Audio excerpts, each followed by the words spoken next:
Welcome to Sister Chat, where we come together to connect, honor, advocate for, and teach one another.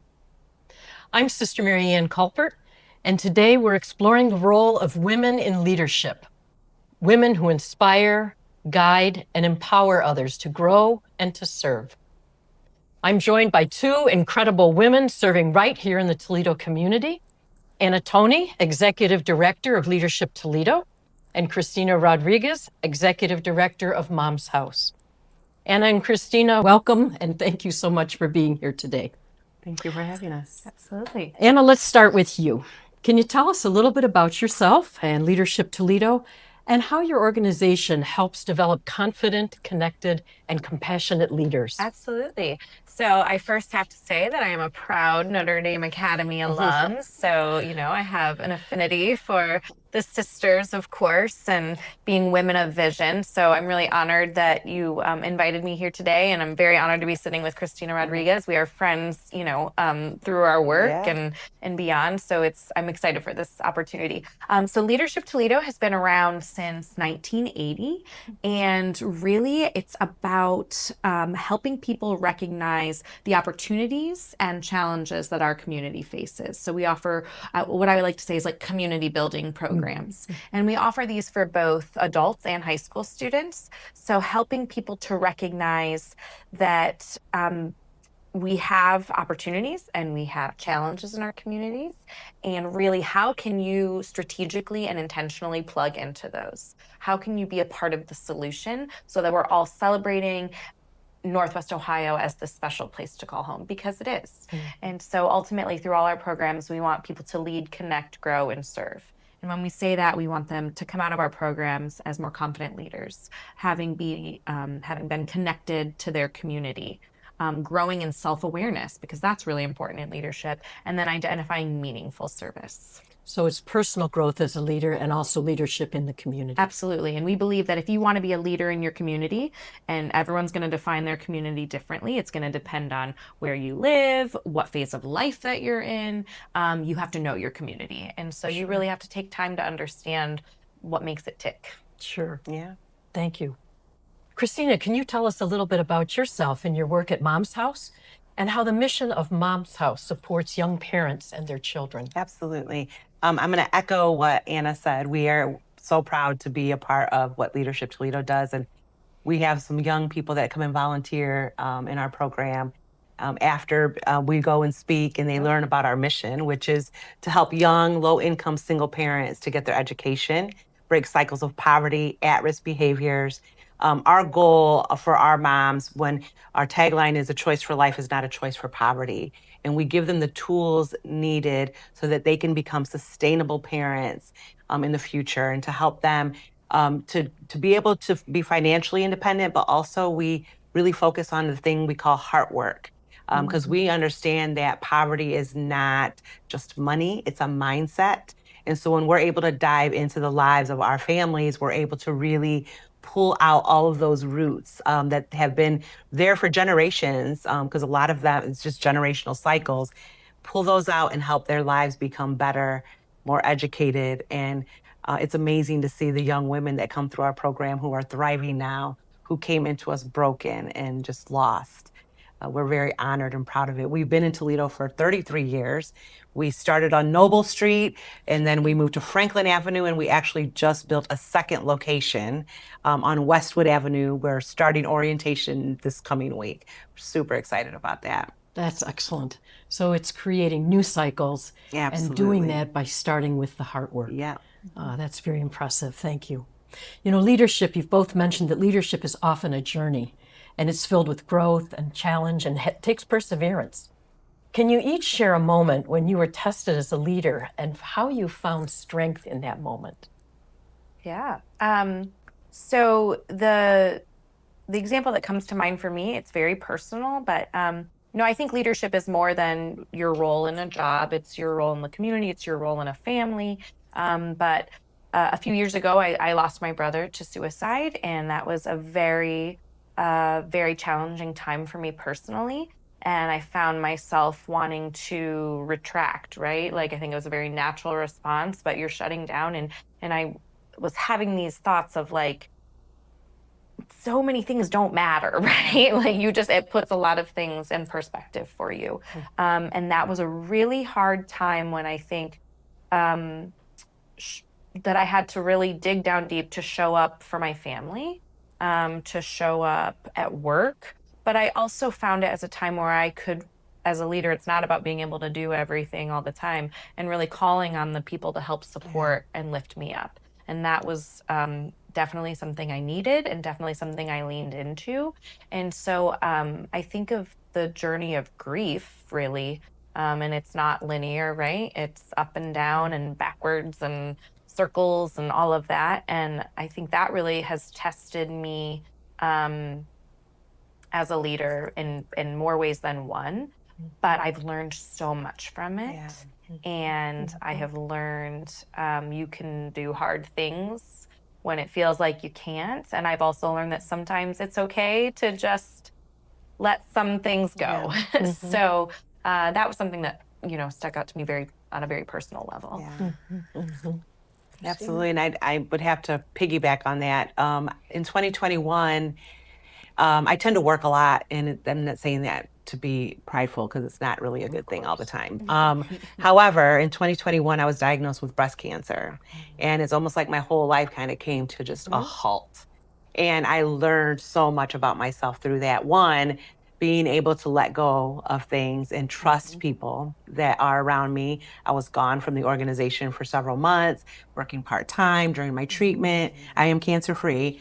But yes, and it was a journey that was, I really believe it was a learning journey. But again, I think as leaders, when you walk through personal hardship, people are constantly looking at you as if though you have it all together and you're in this space. So they saw us on TV, they saw us on social media. And I think that it's being transparent and authentic through the hard parts. That's super important, because everyone is going through something. And I don't know if you know this, but 2 years ago, my nephew, 20 years old, also took his own life. And so that I went from 2021, that happening, to 2024. So at 3 years, I felt like I was kind of just recovering and like getting back on my feet. And then I helped to raise my nephew. And so like that was hard. And it was just like a gut punch. But you have to keep showing up. And I'm just going to say this last thing. One of the most amazing moments I had during one of the hardest times of my life was when a client came to me. And I get emotional talking about this, but we're Sister Chat. So and she said to me, Miss Tina, and this is a young mom in school going through hard things. And she said, Miss Tina, I just wanted to say to you that I can't believe that you just have a smile on your face and you keep showing up. And I was able to share with her in that moment that that's a hard thing sometimes, to show up with a smile and to be fake on the outside, because you're kind of numb sometimes walking through life, but people are depending on you. But then you get to depend on the people around you. And so my support system, amazing. I mean, I got a card from Leadership Toledo when I had breast cancer. Like, I was like, oh, this is so sweet. But I think that's so important as a leader for us to be able to really just show those hard parts and be authentic with it and vulnerable. Because a lot of times they see leaders as standing up strong all the time, and that's not always the case.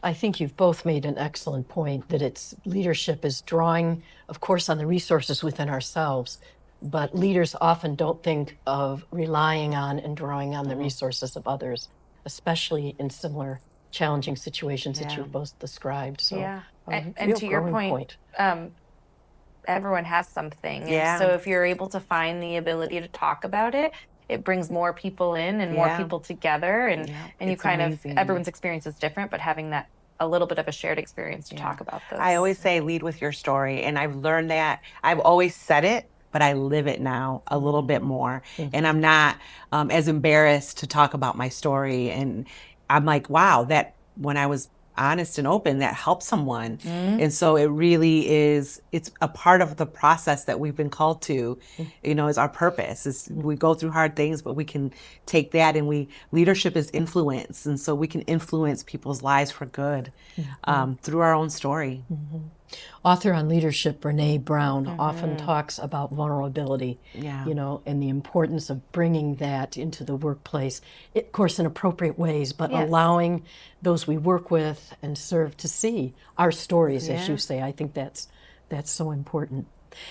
Anna, let's turn back to Leadership Toledo's story a little bit. How does Leadership Toledo's goals helping people to find meaningful ways to serve? And why is service such a powerful leadership quality in your eyes? Yeah, so we really stress the meaningful service because I think a lot of times, and I think the conversation is changing, but I think it's like, go do service because we have to, go do service because that's the thing to do. But if you take the time to think about, what am I passionate about? Or where do my skills fit in? Or like, I really care about, for example, for me, for the arts, right? Like that's what performing arts is really something that I'm very passionate about. So I have intentionally chosen to serve on the board for the Valentine Theater because that is just something that I truly care about versus just going and serving wherever. And not that sometimes you have to do that, Yeah, and sometimes that's okay, but like I think if you take the time to be intentional with what it is, you're going to find so much more meaning for yourself, and that's going to be so much more meaningful for the organization. And I also think it's easy to look around the world and point out this is wrong and this is wrong and this is wrong, and commiserate around that. But what if we said, hey, like, how can we be a part of the solution? What if we change that conversation? What do we have in common? Maybe we don't think exactly the same way of how we're going to get there, or something along those lines. But what if we said, like, let's take a minute to find a shared experience that we can have, so that then that whole idea of service is just more becoming a part of who we are and the makeup. And so that's what we really talk, especially with our students, because they get very caught up in, I need to do this and I need to do this and I need to do this because I want it on my resume. And we say saying no can be just as important as saying yes, and sometimes even more important. So if you really think about, this is what I care about, it's going to make that service experience that much better for you. Absolutely, absolutely. Christina, what has leading a faith-based organization taught you about the intersection of faith and leadership? Yeah, that has been ever-growing space for us as an organization in my life. Our founder in the Catholic Church really helped to launch Mom's House. And over the years, we've built relationships with so many churches and denominations. And in that time, a lot of people will ask us, well, how do you guys live your faith at Mom's House? We have clients that walk into our doors and they are in the worst place of their life. And the first thing we do is not necessarily grab a Bible and thump them over the head with it.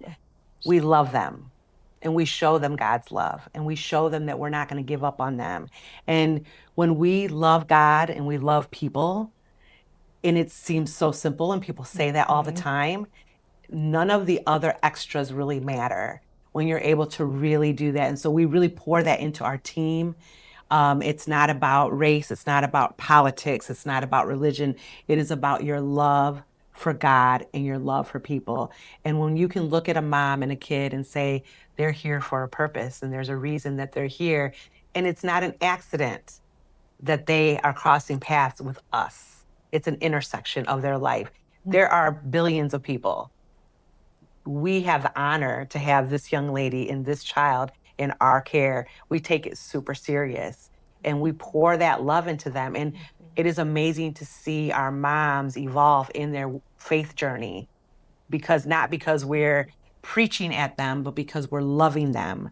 And then all of a sudden, we actually had a mom come and speak to us at, I had her come talk to the team at orientation because I wanted them to feel and see who we were giving to. And she has a story that is just started horrifically, and where she's at now, and she found her moment, her space, her God, and her life is transformed.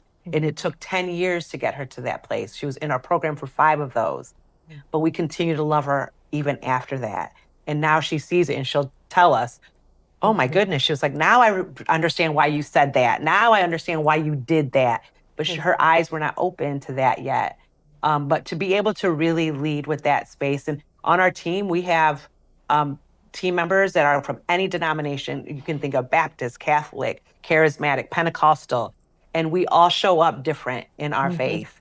And it's beautiful to see it unfold, and you can feel it. It's a thing. People always say, there's a thing here at Mom's House. It's a thing. And they walk in and we're like, well, yeah, we know. Like, we know what the thing is. So where's the, Anna, you mentioned theater. There's a song, I think, from one of the theater shows, Love Changes Everything. Yeah. Love changes everything. Yeah. It's not denominations, and it's not a religion. It's the love that we extend to Yeah. one another. And not just that we extend, but that we also are changed and received, Oh, yes. by those we have the privilege to work with, really. Many women watching might feel called to lead, but they don't know where to begin. What advice would you offer to someone who wants to step into leadership, whether it's in their workplace, their church, their family, their community? Christina, let's start with you. Sure. Yeah. I'm going to piggyback on something that Anna started, and she talked about the word serving. One of the things I think is so critical, because I do get asked this question often, and people are like, I want to do what you're doing. And so my response to them is serve. Find somewhere to serve that you're passionate about and give of yourself. It's not about it. We do need to be educated. We need to take classes. We need to make sure that we know what is happening in our community. But being a servant leader is most important. And so I tell my story. When I found myself in the hardest parts of my life, I chose to find somebody else that needed something more than I did. So whether you're passionate about the arts, whether there's different levels. You can go fold clothes, at a nonprofit organization. You can put cans on the shelves at a food bank. Whatever you're passionate about, find that space, because you're here for a purpose. And I just said this to a young man last night. You need to chase your purpose. Run it down, chase it with everything you have on the inside of you. And that starts to come to light, and doors will start to open, and people will start to walk into your path. And then all of a sudden you are able to be this person that you never thought you could be. And it doesn't just start with like, oh, there's a checklist. And actually at Mom's house, the opportunity, I've been there 18 years, but the opportunity came to me when I was nowhere near ready for this career move. That was levels for me. Sure. I was going to get there, but I wasn't there. But the reason that they came to me was because I was serving, I was volunteering, I was giving to them, because my mom was a single mom, and I was trying to find a place that I could give to that had a story similar to mine. And I really didn't know what I was doing at the time. I do now. But serve, serve, serve, and put yourself around people who are doing it already. Awesome. Anna, what would your advice be? Yeah, I would also say that it's okay if you have to change direction. Like if you say yes to something and then you're going down that road and you're like, oh, this is not what I thought it was going to be.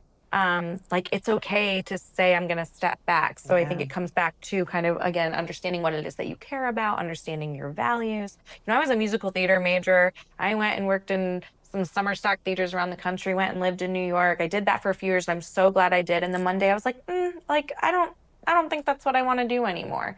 And I was like totally fine with that. It was scary, but I look at the direction my life took me, and I'm so fulfilled in what I'm doing now. So, and I also think, again, being really intentional with what you're doing, because burnout is a real thing in a society where we're inundated with just more. We're constantly on our phones and our computers and like so accessible all the time.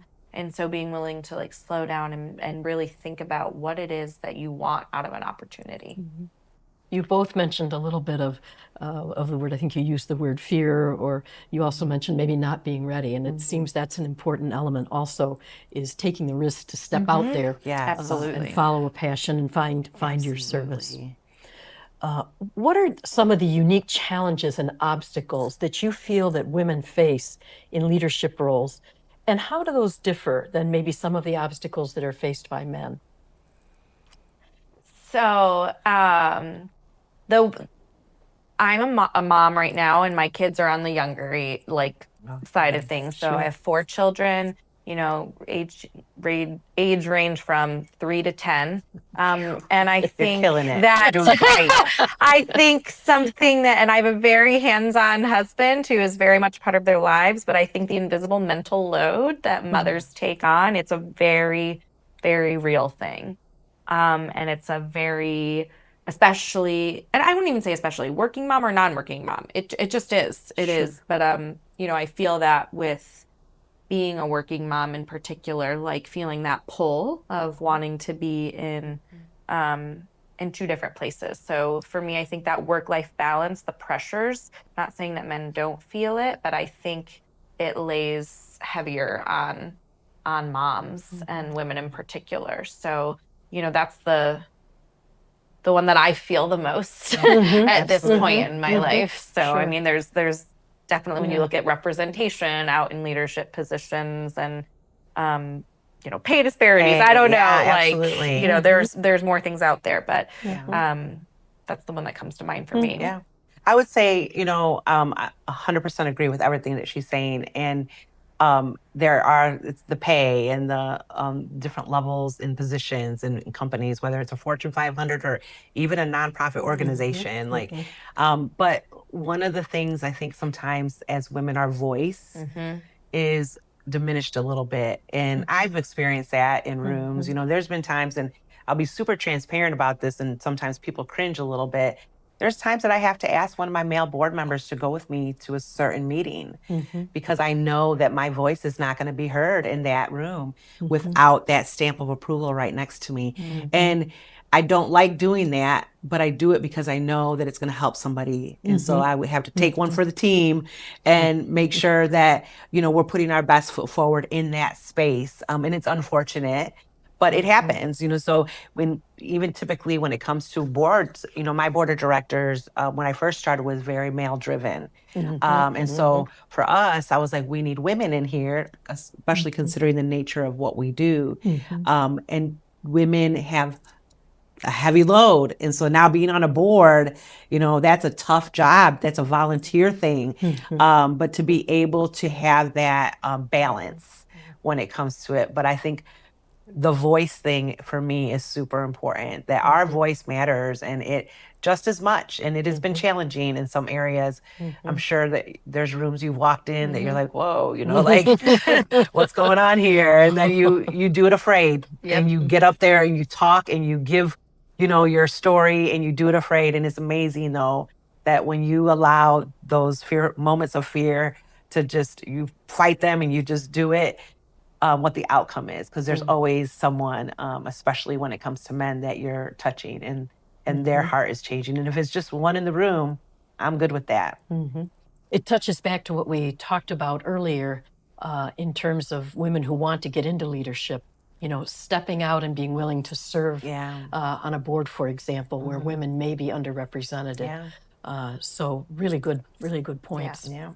Before we wrap up, what's one leadership value or truth that continues to guide you in your work as leaders, in your work as women, that would inspire our viewers to lead with confidence and purpose? I'll let you go first. So for me, I would say, I have a whole list of my values, personal values, but one of the things that I talk about often, and Anna can attest to this, is purpose. And I always say that you were here on purpose with a purpose. And when we chase that and we really think about what is that purpose and try to find that, I lead that way. Like, I'm always looking for what's next and who and why. And so every person we meet, there's a reason for it. It's not an accident. It's not a coincidence. We didn't just happen to be at that store at the same time. And so and people kind of giggle at this, but I'm the person that will start a conversation in the grocery store, and I'm hugging and praying for somebody by the time it's all over, because they just looked a little sad. And I said, how you doing? And they're like, okay. And I'm like, oh, are you all right? But like, there's a purpose for everything. And we're here on purpose with a purpose. And I lead my life and my profession based on that. Excellent. Christina comes and speaks to our students almost every year, and a lot of their takeaways are on purpose with a purpose. So we'll see that on their takeaway sheet. So the thing that I think of is grace, and giving grace to myself and also giving grace to others. We can create stories in our head about, oh, this person, why aren't they getting this to me on time, or this or that? But like, similar to the conversations we've had today, you never know what someone's carrying. And so kind of going back to, a leadership experience that was challenging to me, that really taught me the importance of grace and to be kind to others and be kind to myself, because we put some expectations, we put some pretty high expectations up there. So just having to learn to be okay with that. I love that. So, to our viewers, I think our message we're leaving with you today is you are here on purpose. So, live your life with purpose. Find something that's your passion. Find a way that you can enter into a realm where you can take on some leadership and some service to build up your community, your church, your faith community, your family. So, Anna, Christina, thank you very much for being with us Thank you for today. having us. All the best in your work at Mom's House and with Leadership Toledo. And thank you for all you're doing to build up leadership, especially in young women. Yeah, thank you. Thank you. And thank you.